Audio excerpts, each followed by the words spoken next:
रावण गिर गया। अंतिम सांस रावण का चल रहा था।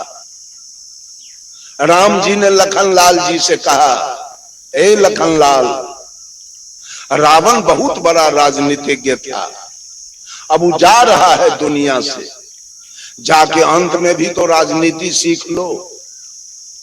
लखनलाल जी गए। रावण पूछा, कौन हो तुम? कहा, मैं राम का भाई लखनलाल। किधर आए हो? राजनीति सीखने के लिए। रावण कहा, तुम्हारे खानदान में कोई विद्वान है, कोई होशियार है, कोई ज्ञानी है, विवेकी है, राजनीति सीखने वाला? कहा, हमारे खानदान में कोई नहीं है। कहा, एक भी नहीं, सारे बेवकूफ तुम्हारे खानदान में है, कौन सीखेगा राजनीति? कहा, कैसे? लखनलाल जी ने पूछा, कैसे? कहा, तुम्हारे भाई राम को राज तिलक हो गया, वनवास किसने करवा दिया? किसके बाद से वनवास हुआ? आप लोग बोलिए।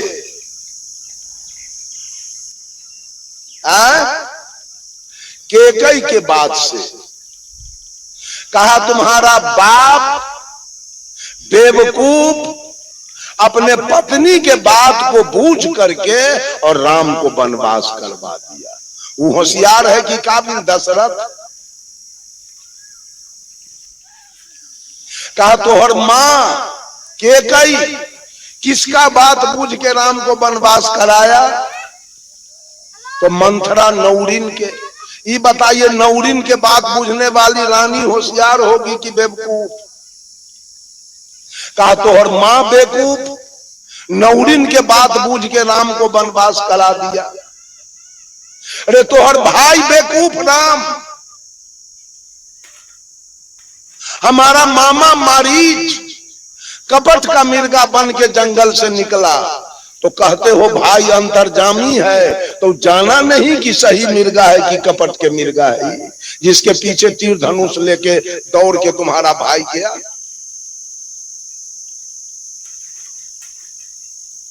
तू होशियार है।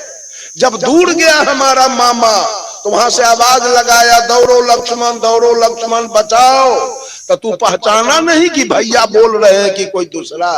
जो जानकी को छोड़ के तू दौड़ल गया। एक नंबर के बेवकूफ तो तू है रे। अरे तोहर भाभी होशियार है जानकी। जब तू अग्निबाण से घेर के गया तो निकली क्यों जो हम लेके चले गए? इस सब में होशियार कौन है? रामा रामा हरे हरे करत न रहू जिंदगी भर, कुछो न मिले वाला है। रामा रामा हरे हरे करते रहिए जिंदगी भर। साहब कबीर कहते हैं बीजक से, ये माया रघुनाथ की बौरी। सीतामढ़ी में एक रामानंदी साधु हुए। रामानंदी साधु कभी मूर्ति का पूजा उन्होंने नहीं किया। नाम था उनका नारायण बाबा। जादव कुल के थे।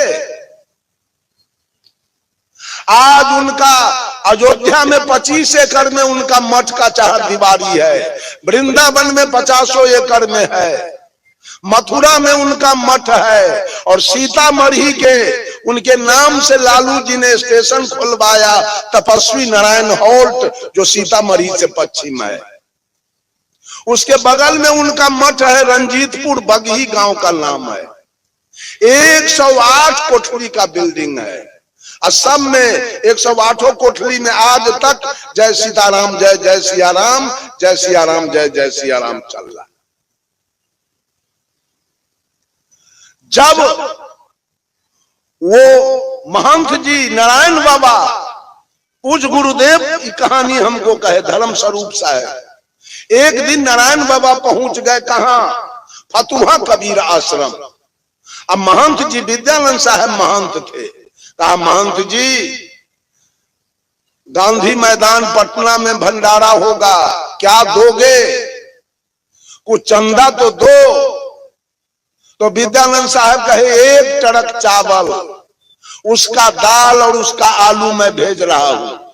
नारायण बाबा कहे नहीं उतना मत भेजो, बहुत जगह से आएगा।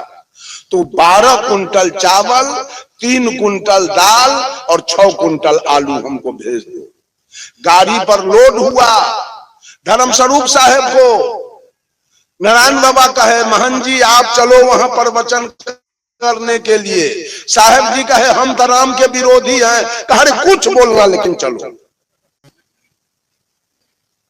साहब जी गए वहां, कहीं से चावल दाल नहीं आया। अब नारायण बाबा कहे अब क्या महंत जी अब क्या करें? साहब जी कहे तो अभी कहिए हम जाते हैं फतुहा, ट्रक पर चावल लेके आते हैं। कहा मत जाओ, जो होना होगा होगा। इसके बाद 14 चक्का के ट्रक से 1 ट्रक से वो संतरा पहुंच गया। कहा देख लो आ गया, सब लोग यही खाएंगे। धर्मस्वरूप साहब का प्रवचन हुआ। उस समय तत्कालीन उस समय के मुख्यमंत्री श्री दरोगा प्रसाद राय थे।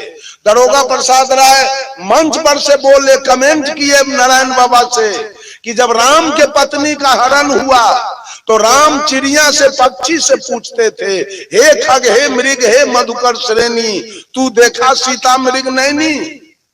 राम जंगल में जंगल से झाड़ी से पूछ रहे थे, लेकिन मेरे पत्नी का अगर अपहरण हो जाए तो मैं थाना में FIR करूंगा, मैं चिड़िया से पूछने नहीं जाऊंगा।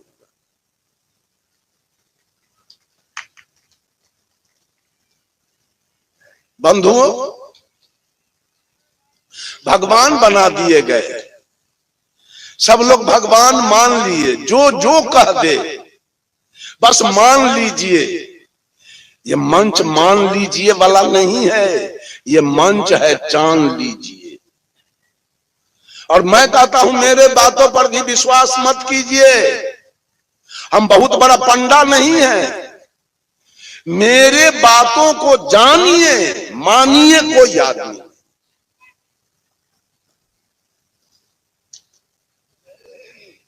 बंधुओं, मैंने कहा आगमन ही प्रस्थान का कारण है, जन्म लेना ही मृत्यु का कारण है, और भजना ही तजने का कारण है। किसको भजना चाहते हैं? किसको भजना चाहते हैं? राम को भजना चाहते हैं। देवताओं की परिकल्पना 56 करोड़ है, एक राम को भजते हैं आप। एक राम को आप केवल भजते हैं, काम चल जाएगा। किसी को 7 बेटा हो, एक के बेटा के सब धन दौलत लिख दे, तो 6 गो बेटा बाप की आरती उतारेगा।